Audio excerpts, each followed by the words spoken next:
Hello friends, this is Lakshmi and today we are going to talk about the poem My Grandmother's House written by Kamala Das.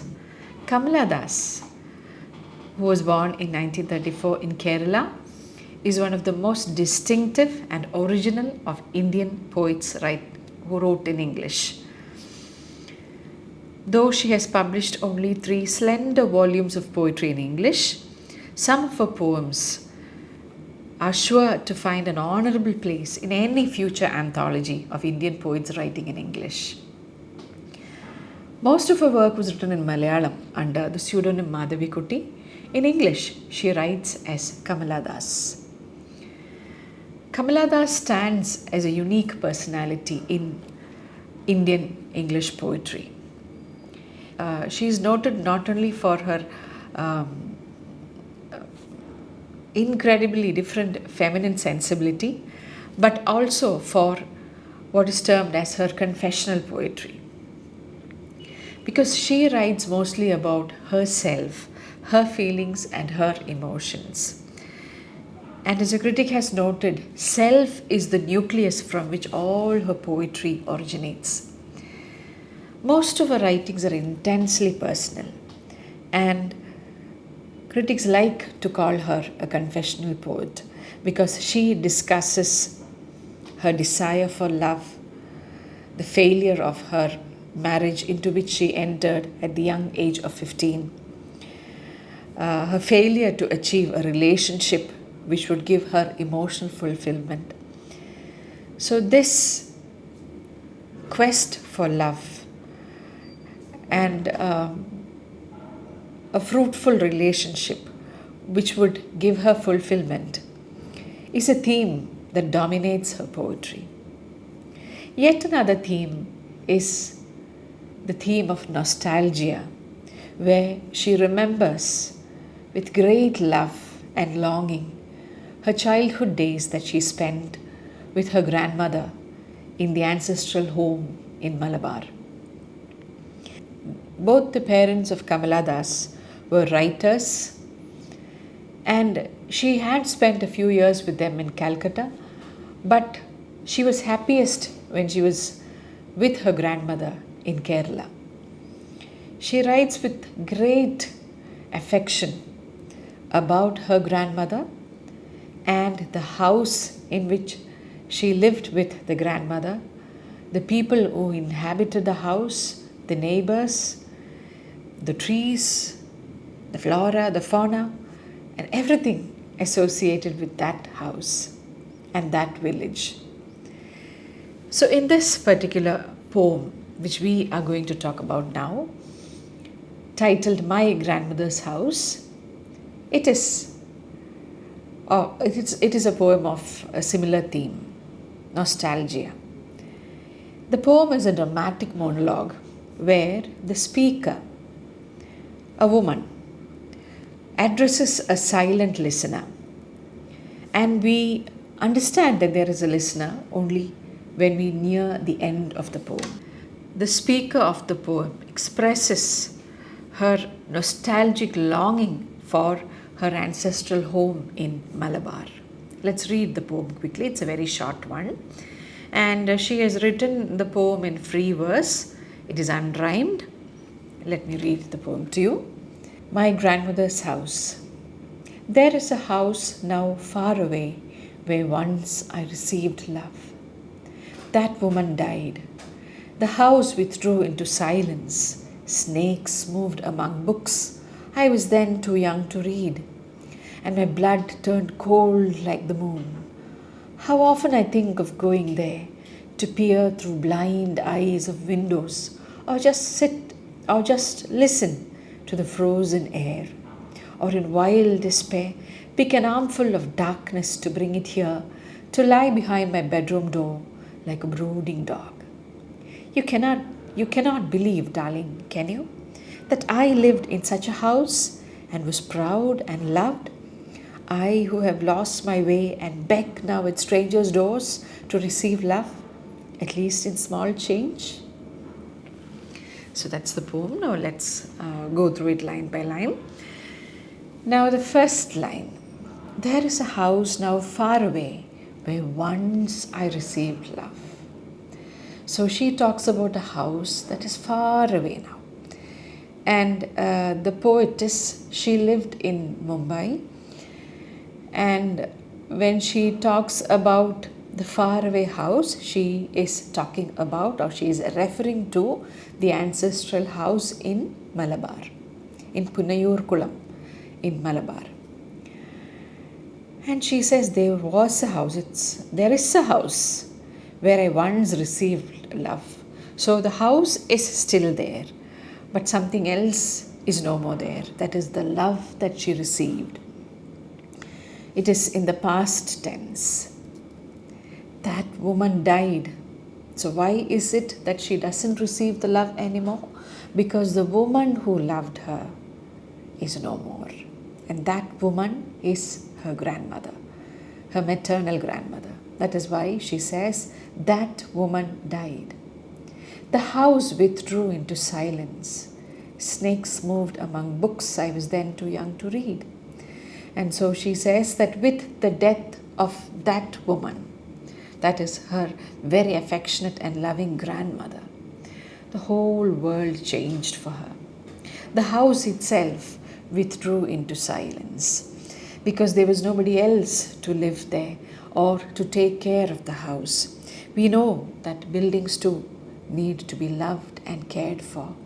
So here, with the love of the grandmother, who was a life-giving presence, who wandered in every nook and corner of the house, with her departure, the house itself slowly fell into dilapidation and it withdrew into silence as it was now uninhabited.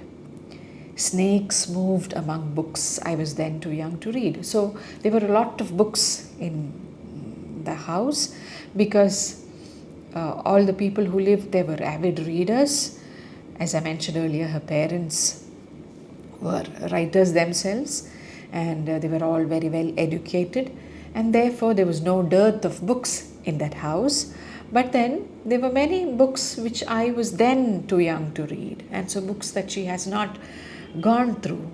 So all those books are lying there with nobody to turn their pages. And she says that snakes moved among books.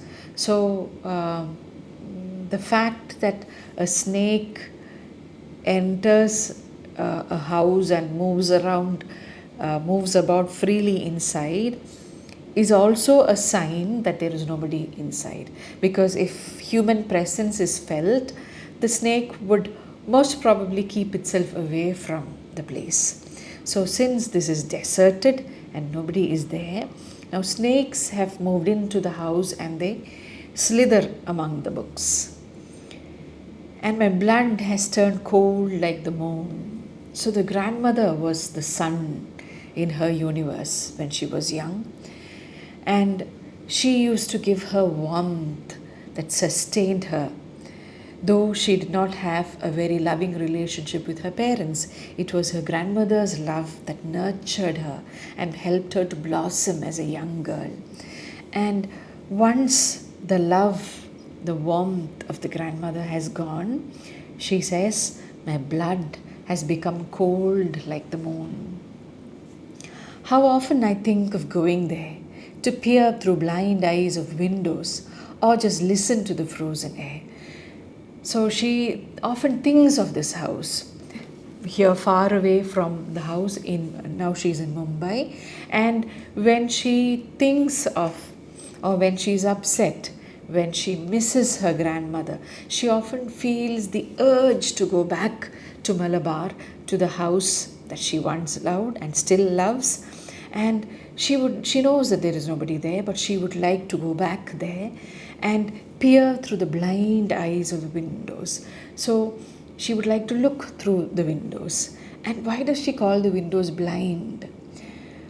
One is because the windows are dust laden. They have not been wiped clean for many years now. And so the windows are blind because they have become sightless as dust has covered their capacity to see. And another meaning can be that the windows are blind because there is nobody inside the house or outside the house to either look out of the house or look into the house. And so that again can be the reason why she calls the windows blind. And so, though she knows that there is nobody there, she would like to go there and peer through the blind eyes of the windows or listen to the frozen air. Because the air inside the house, she knows, is frozen because there is no circulations. It has been boarded up. The windows are closed, the doors are shut. And so there is no air circulation. So whatever is inside, it is frozen without movement. And she would like to go there and listen to the frozen air and in wild despair pick an armful of darkness to bring it here to lie behind my bedroom door like a brooding dog. And now going back to listening to the frozen air, maybe she feels that if she stands still and listens to and listens there to the listens in the frozen air, she might be able to recall the happy laughter and the speech of her grandmother, the dialogues that were that transpired between the two of them. Maybe she could just capture some of what is remaining if she goes back and listens in the frozen air. Or she says, in wild despair, pick an armful of darkness to bring it here. So she says, okay, if I cannot listen to anything, if I cannot see anything, at least I would love to go back and bring an armful of darkness. So there is only darkness inside the house because there is nobody to light the lamp or to let in the sunlight. There is just a brooding darkness in there. And so she says that she would love to go there and bring an armful of darkness. And whenever I read this particular line, when we just say armful of darkness, you just, of course, we know that this is a handful and this is an armful. But somehow when I read this, I feel that the poetess wants to gather the darkness as much as she can, just like you would gather something fluffy. You would take something, maybe a whole bale of cotton or silk or something which you can wrap your arm around and hug it close to your chest. So that is how she would like to take an armful of the darkness and carry it back to her home in Mumbai and lay it in front of her bedroom, behind my bedroom door, like a brooding dog. And this darkness would be a dog there which would protect her, because even this darkness gives her a sense of security, because it is something that has been brought from her dear grandmother's house, and she feels that this darkness will shield her and protect her and keep her safe from the unhappiness, the restlessness that always dominates her in her present state of existence. So as she says this, suddenly she seems to look at the face of somebody who's sitting in front of her, maybe a lover. And so far, from line 1 to this line that we just read now, she was lost in the reveries of her ancestral home. She forgot that she was so far away. She went there. Her fancy or her imagination took her to that house, and she was maybe even temporarily unaware of the person sitting next to her. But suddenly she comes back to the present and she looks at the face of the person sitting in front of her, and she sees something akin to disbelief in his face. And then she asks him, "You cannot believe, darling? Can you? That I lived in such a house and was proud and loved? I who have lost my way and beg now at strangers' doors." So the man seems to be the man seems to be awestruck listening to her memories about her childhood, and maybe he feels it strange To think that this woman had such a secure and a happy childhood, because now she is so unhappy. She has no peace of mind. She is restless. She's always seeking for something that she doesn't have. So insecure. And so he finds it strange that a woman who had a beautiful childhood as this would now become such a sufferer. And so, looking at his expression of disbelief, she tells him in a mocking tone, "You cannot believe, isn't it, that once I lived in such a house and that I was a proud and a loved person? And because you have only seen the present me who begs even at strangers' doors to receive love, at least in small change." Now she compares herself to a beggar who goes around from person to person begging for small change.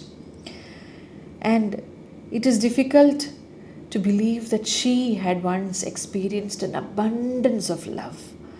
How could such a person be reduced to somebody who begs strangers for a small bit of love, for a small show of affection?